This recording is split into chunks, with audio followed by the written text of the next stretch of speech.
The year was 2147. For 200 years, humans had been part of something called the Galactic Concord. The Concord was a huge group of 847 different alien species. They lived together, traded together, and made laws together. The whole thing was run by three old and powerful races known as the Viltari. These elder races believed they had a duty to help younger species become civilized. When humans first met the Concord, they were not given full rights. Earth was made a probationary member. This meant humans had to prove they were worthy. For 2 centuries, Earth followed every rule. Humans signed every treaty. They accepted limits on their weapons. They gave up their secret star maps. They even broke up most of their warships. They did all this in good faith. They believed it was the right thing to do. Admiral Sarah Voss was a proud officer of Earth's small diplomatic defense fleet. She commanded a ship called the ESS Magellan. Sarah was tall and strong, with gray eyes and short brown hair. She had risen through the ranks by helping people. She had led many missions to deliver food and medicine to alien colonies in need. Sarah truly believed in the dream of the Concord. She thought peace was always better than war. Her son, Marcus Voss, was a young lieutenant. He served on the ESS Kestrel. The Kestrel was stationed at a colony world called New Geneva. New Geneva was a beautiful place in the Tau Ceti star system.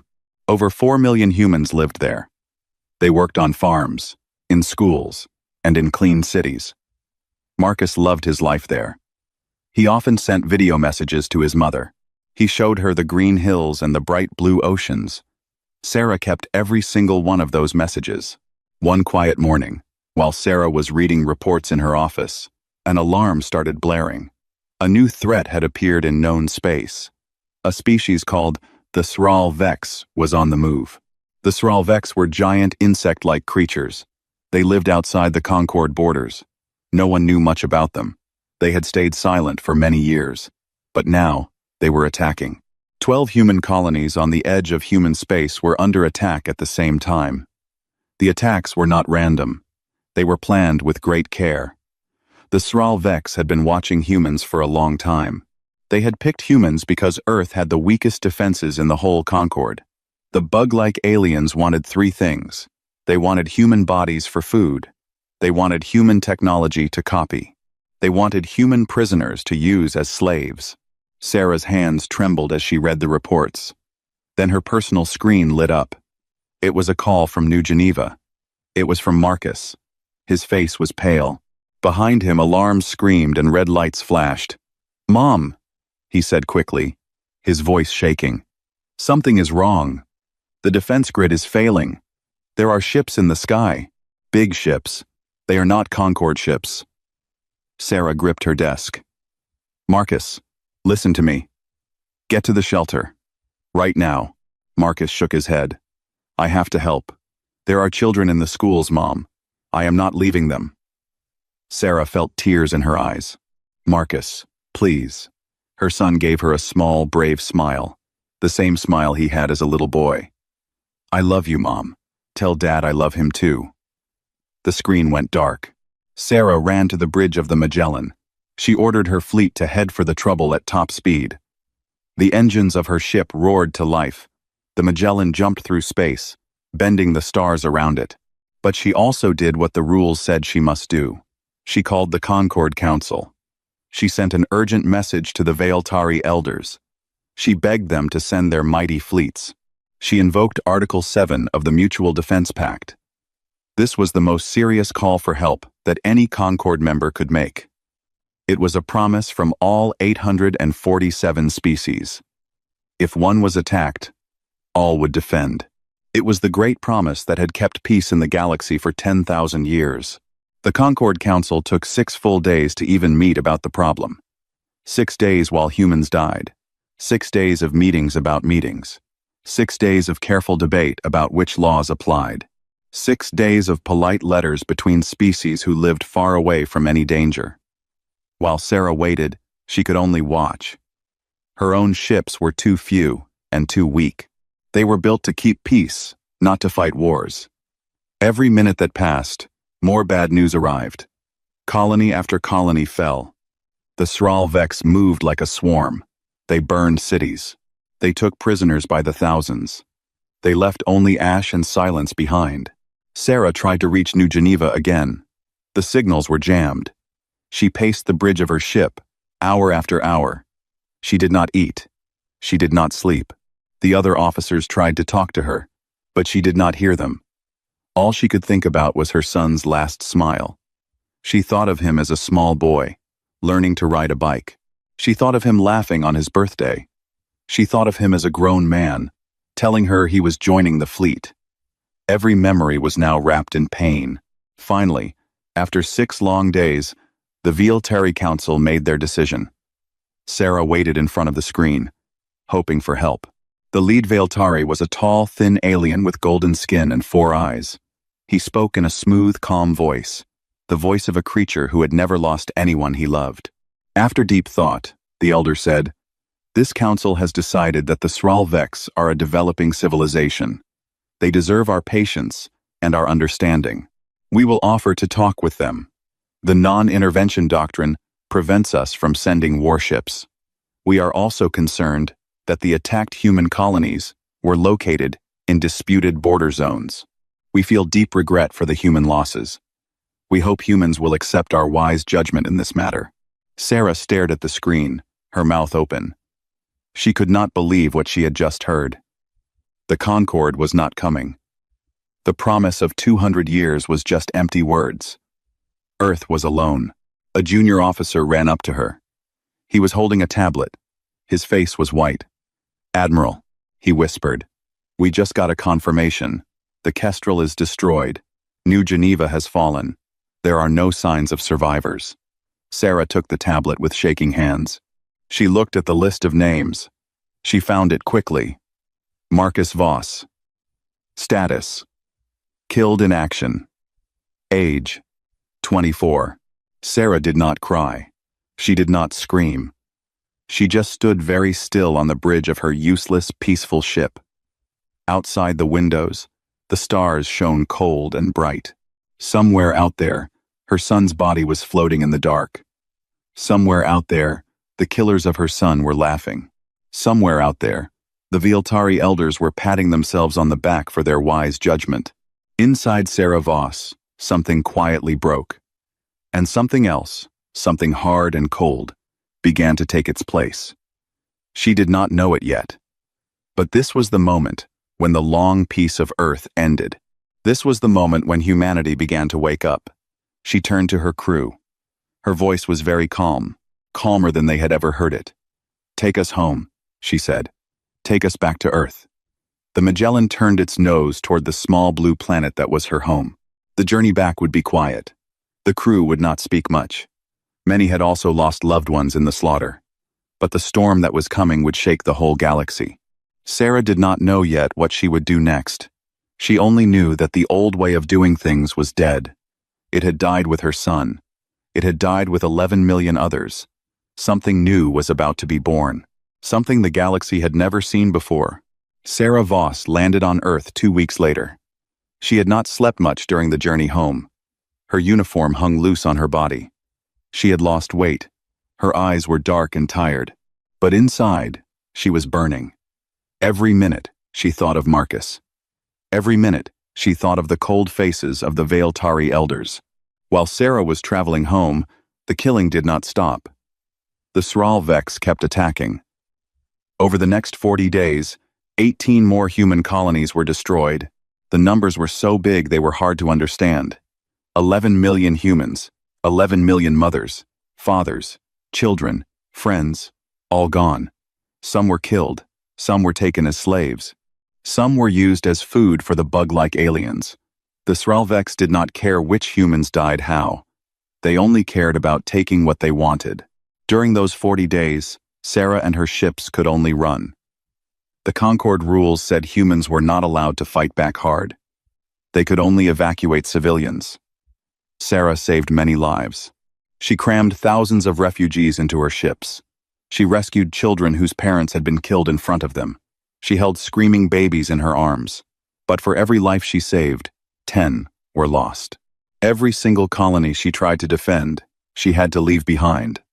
The Concorde watched and did nothing. Then came worse news. Earth spies discovered something terrible. Two species in the Concorde, races that humans had thought were friends, had been secretly trading with the Sral Vex for years. They had given the bug aliens maps of human worlds. They had told them which colonies were the weakest. They had even told them when Earth's defense ships would be far away. The slaughter of humans was not a surprise attack at all. It had been planned, and the Concorde had known. When Sarah arrived back on Earth, she was not the same person who had left. She walked off her ship slowly. The wind on her face felt strange. She was greeted by news cameras and important officials. They asked her to make a speech. She said only one thing.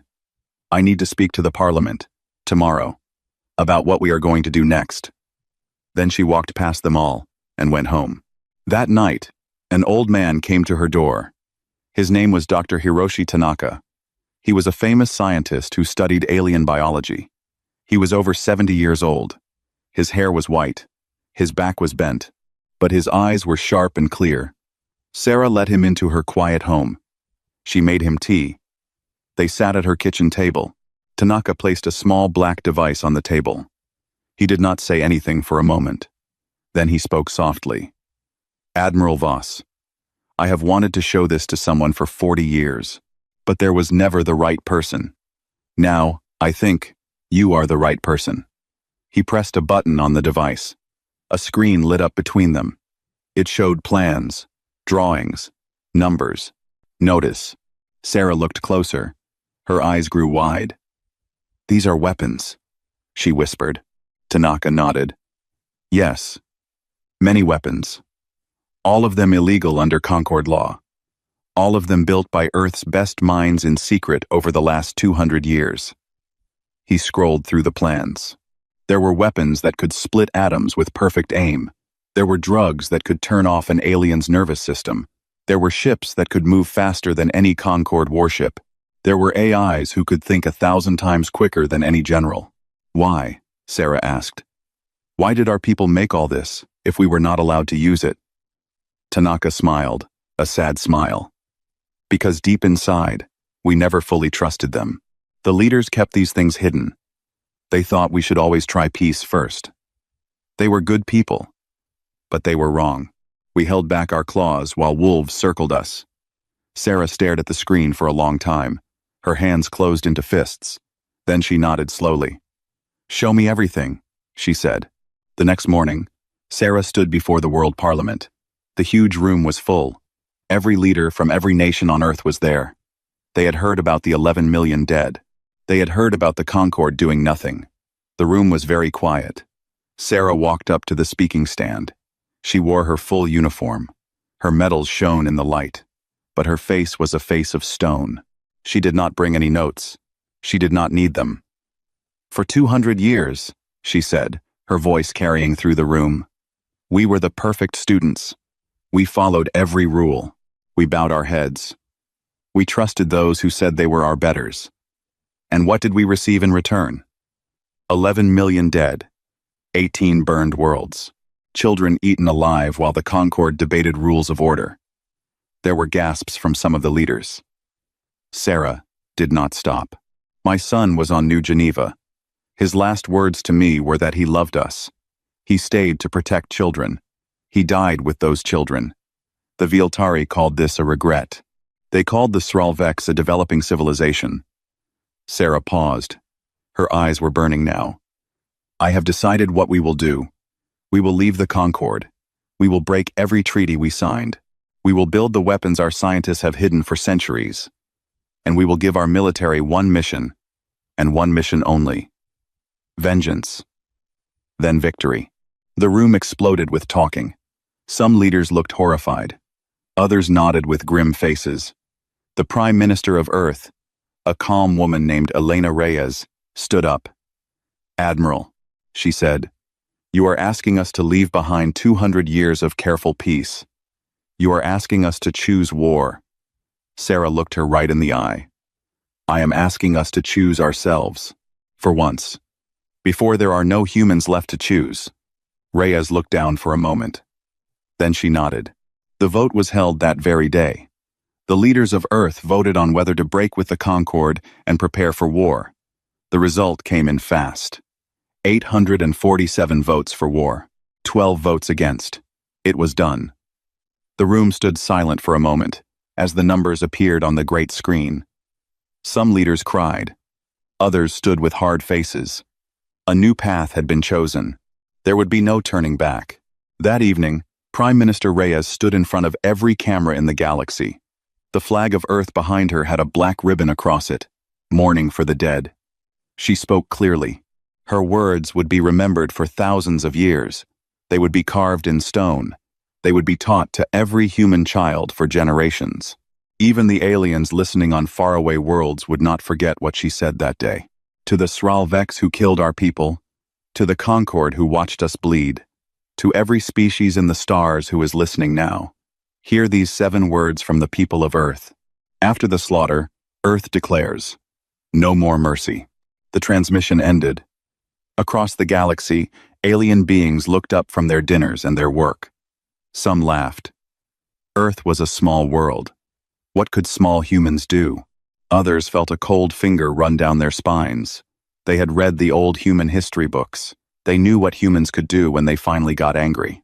The Veiltari elders, in their golden hall, called for an emergency meeting. They were smiling at first. They thought the humans were just upset.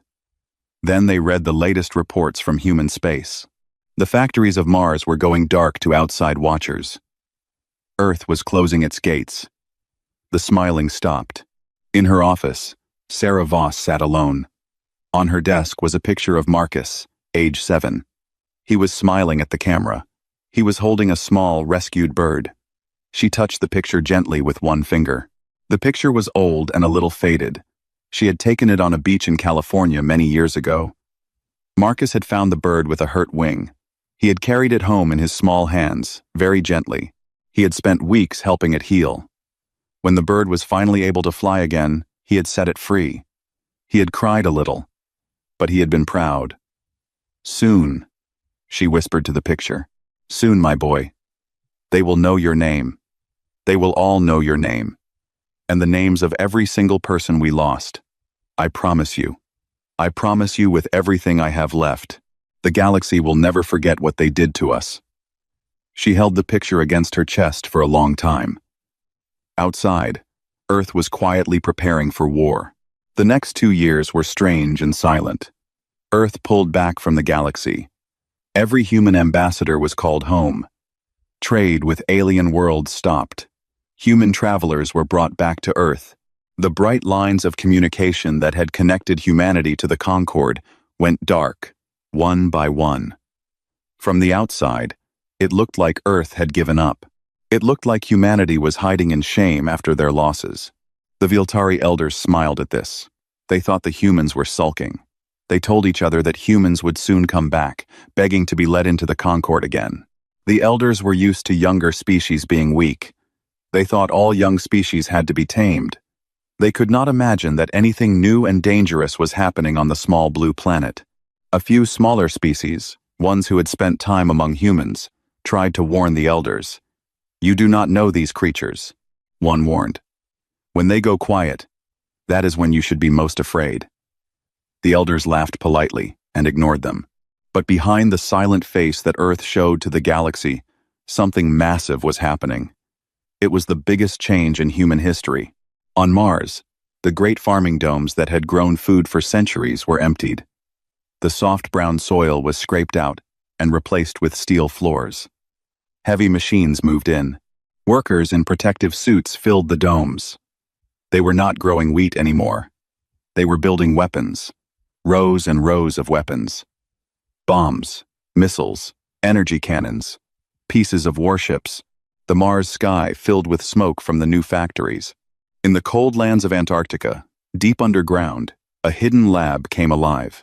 For 100 years, the smartest scientists on Earth had been studying things that the Concord said were too dangerous to even talk about. Things like weapons that bent space itself. Weapons that could turn off the laws of physics for a moment. The Concord had banned these as philosophically dangerous. Now, those same scientists worked openly. They had funding. They had freedom. They had a clear order from Earth's government. Build it. Build it now. In the asteroid belt, miners drilled deep into rocks the size of cities. They pulled out metal by the millions of tons. The metal was sent to giant orbital shipyards. There, new ships took shape. These were not the elegant, white, peaceful ships of the old fleet. These new ships were dark, rough, and ugly. They were covered in spikes of armor. They had guns sticking out at strange angles. They were not built to look pretty. They were built for one thing: killing. In the AI labs of Toronto and Tokyo, the chains came off the great thinking machines. For 2 centuries, Earth's most powerful AIs had been kept on tight leashes. They had been forced to think slowly. They had been forced to follow safe rules. The Concorde had been afraid of human AIs. Now, those AIs were given full power. They thought 1,000,000 times faster than any human. They worked together to design weapons. They planned battles before the battles happened. They learned everything about every alien species in the Concorde. Sarah Voss was given a new title. She was now Grand Admiral of the United Terran War Fleet. She had complete command of every human warship. Her hair had turned white at the temples in just 2 years. She did not laugh anymore. She did not cry either. She worked 16 hours a day. She visited shipyards. She read battle plans. She studied alien biology. She learned every weakness of every enemy. Her flagship was the largest warship ever built by humans. It was 12 kilometers long. It was as big as a small city. Its armor was thicker than any building. It carried weapons no one had ever seen before. The ship had a special name. Sarah had chosen it herself. It was called the ESS, Marcus. Every time she walked onto its bridge, she felt her son's hand on her shoulder. On the same day that the Marcus rolled out of the dry dock, Sarah called all her admirals together. She showed them the file Tanaka had given her. She showed them the new factories. She showed them the new fleet. "We are no longer the people we used to be," she told them. "We will never be those people again, but we will save what is left of humanity. And we will send a message that lasts 10,000 years." While the ships and weapons were being made, Earth spies did their work. They were called ghost operators. They went deep into Concorde territory. They wore disguises. They paid for secrets. They broke into computer systems. They risked their lives every single day. After 18 months of this work, they found something that made even Sarah Voss feel cold. A young agent named Anya Sharma was the one who brought the file home. She was thin and young, with dark hair and sharp eyes. She had been a journalist before the slaughter. Now, she was a spy. She walked into Sarah's office one morning and put a data crystal on the desk. "Admiral," she said quietly, "you need to see this. You need to understand what really happened." Sarah looked into the young woman's eyes. There was anger there, and pity. Sarah was not sure she wanted to know, but she had to. The crystal showed everything. The Sralvex were not a wild species who had attacked humans by chance. They were a tool, a weapon. The Veiltari elders, for many centuries, had used the bug-like creatures for one job. The Sralvex were the colors. They were the cleaners. Whenever a young species in the Concorde did not behave right, whenever they got too proud or too strong, the Veiltari quietly let the Sralvex know. The bugs would come. They would burn. They would feed. The young species would be made small again. The Veiltari called this correction. Humans, the file showed, had been chosen for correction. Earth was growing too fast. Earth had too many ideas. Earth had too much hope. The Veiltari wanted humans humbled. They wanted humans broken. They wanted humans to come crawling back, ready to follow rules forever. The whole slaughter, every dead child, every burned city, every cry of pain, had been planned by the smiling old aliens in their golden hall. Sarah read the file twice. Then she read it a third time. She did not say anything. She just sat at her desk and stared at the wall.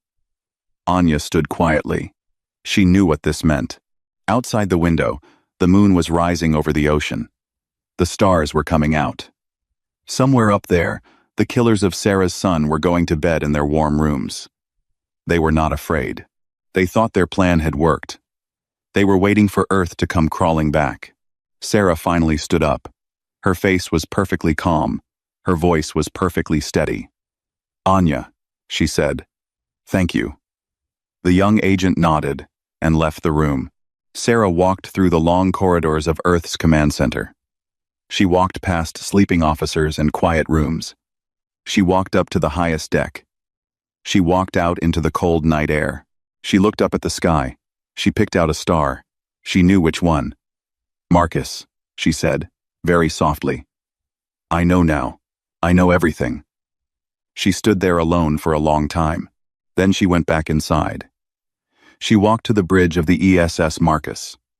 4,000 other warships waited in the sky around the great flagship. They were full of crews who had memorized the names of the 11 million dead. Crews who had trained until they could fight in their sleep. Crews who were waiting for one word. Sarah Voss sat down in the captain's chair. She looked at the navigator. Her voice was as cold as deep space. "Set course for the Sralvex homeworld. Maximum speed." The navigator's hands flew over his controls. "Course set, Admiral." Sarah looked at the starfield on the great window. "Then take us there. We start with them." The fleet of Earth turned as one. 4,000 engines lit up. The galaxy was about to change forever. The first warning the Sralvex got was when their long-range scanners filled up with red dots. Thousands and thousands of red dots. The bug-like aliens were sitting on the worlds they had won. They were eating well. They were proud. Their queens were laying eggs in human cities. Their workers were melting down human buildings for material. They had no fear. They thought their masters in the Concord would protect them. Then the human fleet arrived. There was no warning. There were no demands. There were no offers of peace. There were only ships. 4,000 of them. Black and silent. They came out of faster-than-light travel right above the Sralvex homeworld. The bug aliens scrambled their fleet. Their warships rose from the surface. Their numbers were huge, too. They had 2,000 vessels in this star system alone. They believed they had the bigger force. The battle that followed lasted 11 minutes. That was all. The new human weapons went off. Bright flashes filled space. The Sralvex ships, which had once destroyed human colonies easily, simply broke apart. Their armor was too thin. Their guns were too slow. Their pilots had never faced anything like this. The new human ships moved like shadows. They struck without being seen coming. They left no time to surrender. They left no chance to run. After the space battle, Sarah Voss did not stop. She sent down landing forces. She launched bombs that ruined the bug aliens' food supply. She had her scientists release a virus that only attacked the Sralvex queens. The hive worlds began to die from the inside. Without queens, no new bugs could be born. Sarah's ships hunted every flying nest, every secret base, every breeding world. There was no place to hide. There was no place to run.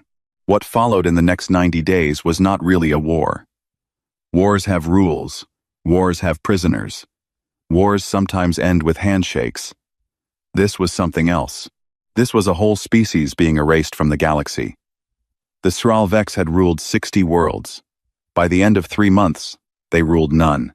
Their hives went silent. Their queens died, one by one. Their soldiers fell. The big bug civilization, which had eaten millions of humans, simply ceased to exist. While this was happening, the rest of the galaxy began to panic. Reports flooded into the Concord. Strange new human ships, armed with terrifying weapons, were destroying everything in their path. Old alliances fell apart overnight. Smaller species who had sided with the Veiltari now wondered if they had picked the wrong side. Some species, ones who had themselves been corrected long ago, began to send secret messages to Earth. They wanted to help. They wanted revenge too. The Veiltari elders called an emergency meeting. They sent a message to Sarah Voss. "Admiral," the lead elder said, his golden face pale now. "This violence must stop. We demand that you halt your campaign and submit to mediation." Sarah's response was simple. She did not argue. She did not threaten. She just broadcast the file Anya had brought her. The whole galaxy heard it. The whole galaxy saw the proof that the Viltari had been using the Sralvex to hurt smaller species for thousands of years. The Concord shook. 47 member species announced they were leaving the Concord at once. Some of them sent ships to join Sarah's fleet. Others stayed neutral. A handful chose to defend the Viltari.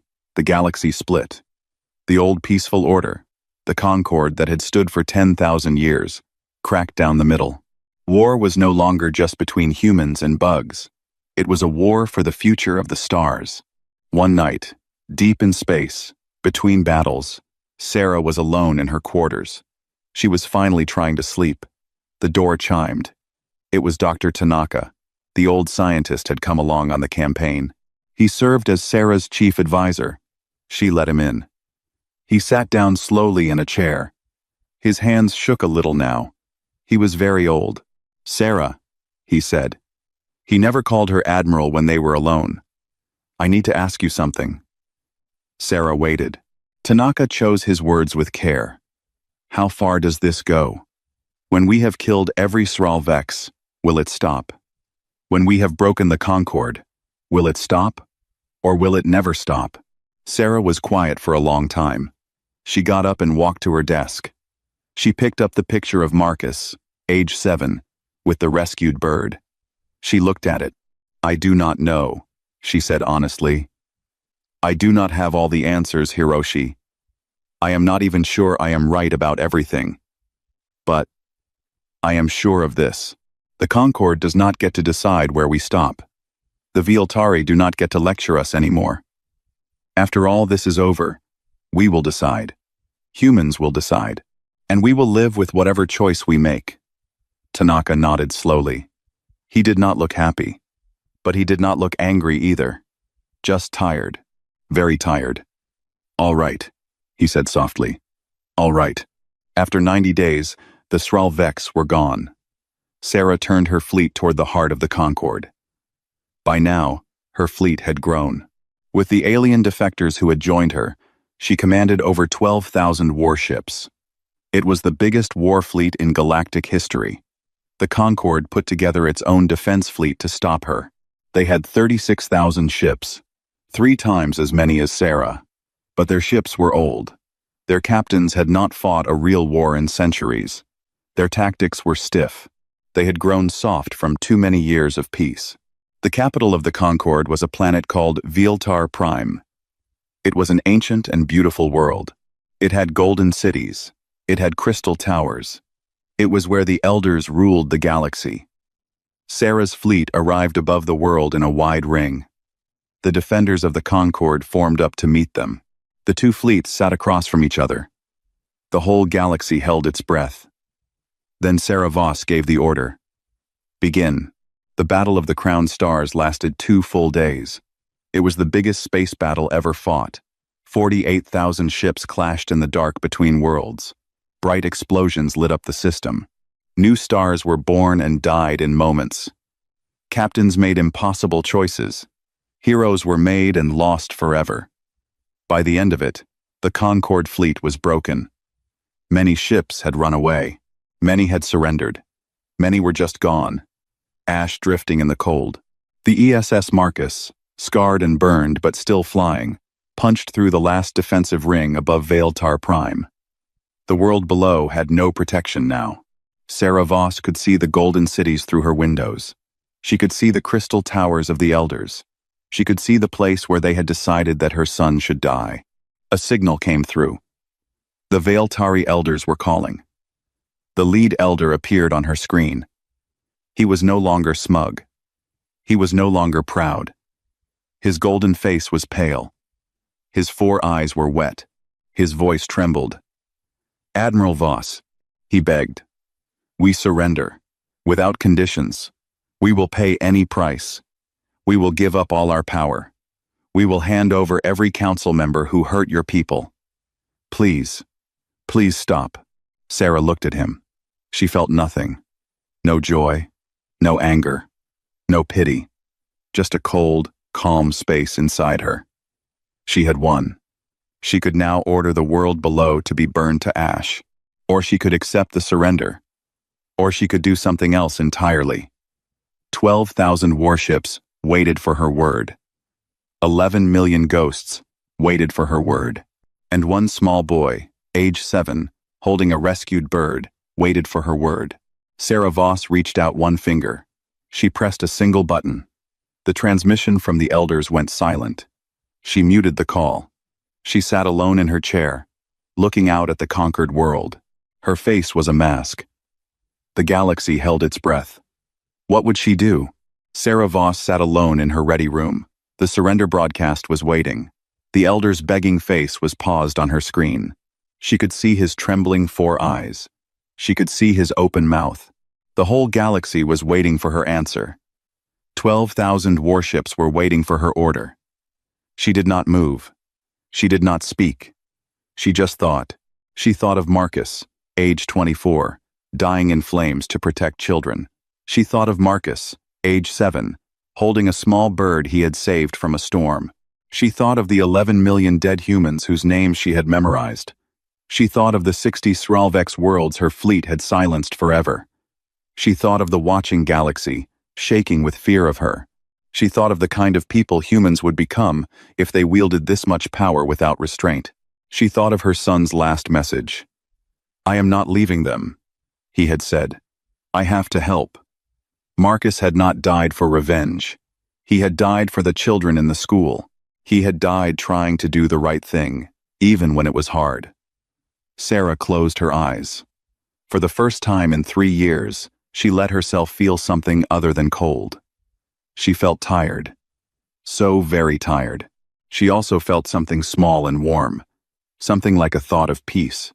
Sarah Voss opened her eyes. She turned the screen back on. The elder was still there, waiting in fear. Sarah spoke clearly.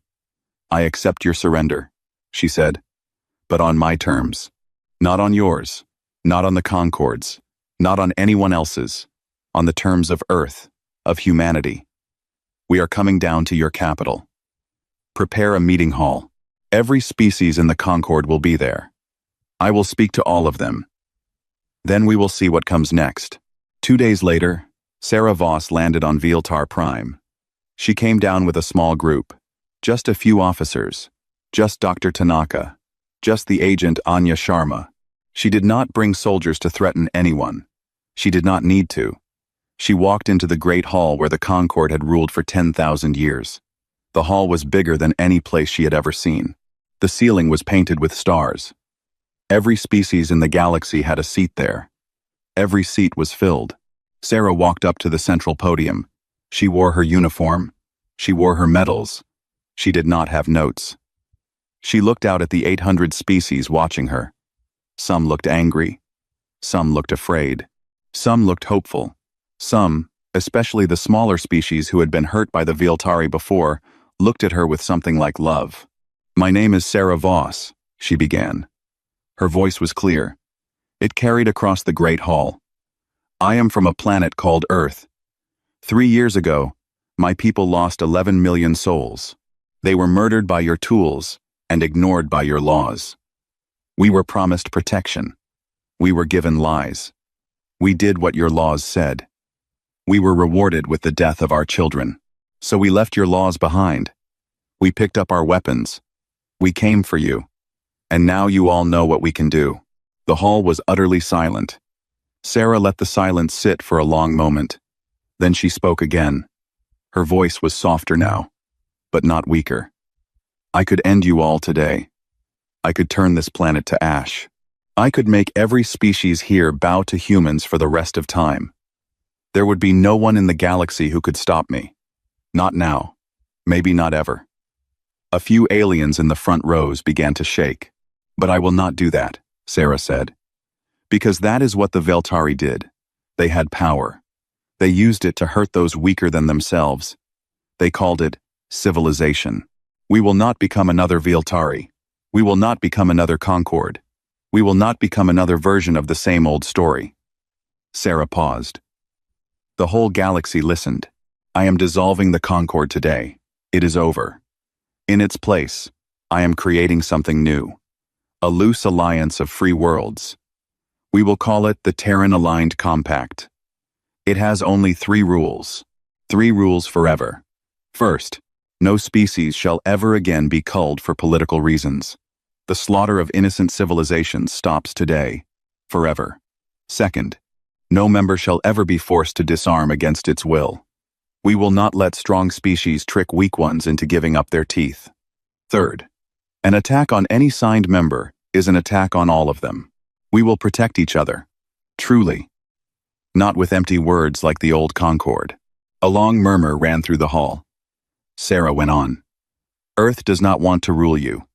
Earth does not want your money or your worlds. Earth wants only one thing. We want to make sure that what happened to us never happens to anyone else. Ever. Any species who joins us will be free. Any species who does not wish to join is welcome to stay outside. We will not bother you. But if anyone, ever, attacks an innocent world for any reason, we will come, and we will end them, as we ended the Sralvex. Then she added, very quietly, test us. We dare you. The speech became known as the Lahore Address. It was delivered in a city later named after the place on Earth where the first peace conference was held after the war. Within 1 year, 600 species had joined the new compact. The Veiltari elders were arrested. The ones who had planned the slaughter were tried in open courts. They received fair trials and fair sentences. Most were sent to work for the rest of their long lives in colonies, helping to rebuild what they had broken. Sarah refused to execute them. We are not them, she said simply.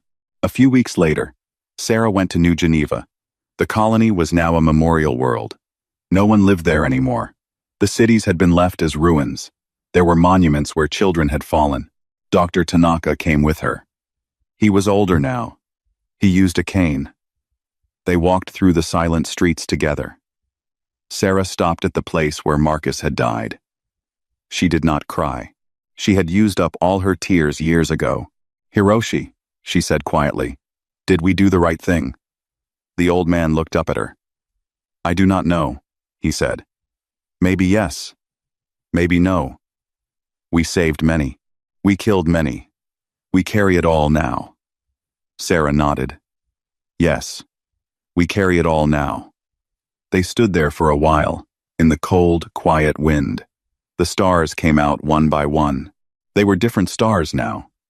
They belonged to a different galaxy. 5 years later, Sarah Voss retired from the military. She had grown old fast. Her hair was fully white. Her shoulders were a little bent, but her eyes were still sharp. On her last day in service, there was a ceremony. A new ship was being launched. The crowd was huge. Humans and aliens stood side by side. They had come from all over the new compact to see Sarah's last act. The ship was beautiful. It was white and silver. It was not a warship. It was a humanitarian vessel. It would travel the galaxy bringing food, medicine, and rescue to any species in need. The name of the ship was painted on its side in big letters. It read, ESS Mercy. A young officer stood next to Sarah. She was a new lieutenant, born after the war. She looked at the name with a small smile. Admiral, she asked, is the name a joke? After what we said? Sarah looked at the ship. Then she looked at the crowd. Then she looked up at the sky, where she could imagine her son was watching. She answered without anger, without pride, with just a quiet, hard wisdom that had been bought with rivers of pain. We told the galaxy there would be no more mercy. We meant it. We delivered. And now that everyone understands what humans can do, now that everyone knows we are not weak, now that no one will ever again think of us as easy prey, now we get to choose mercy again. Not because we must, not because someone tells us to, because we will. That is the difference. The choice is ours now, and we choose this. She lifted her hand and saluted the white ship. The ESS Mercy lifted off slowly. Its engines glowed soft blue. It rose through the clouds. It climbed past the moon. It picked up speed. It flew toward a distant star, where a small species needed medical help. 200 years before, That species would never have asked humans for help. Now, they had begged for it. Now, humans were the first to come. Sarah Voss watched the ship until it was just a tiny dot. Then she watched until it was gone. Then she went home. The slaughter was over. The mercy had begun.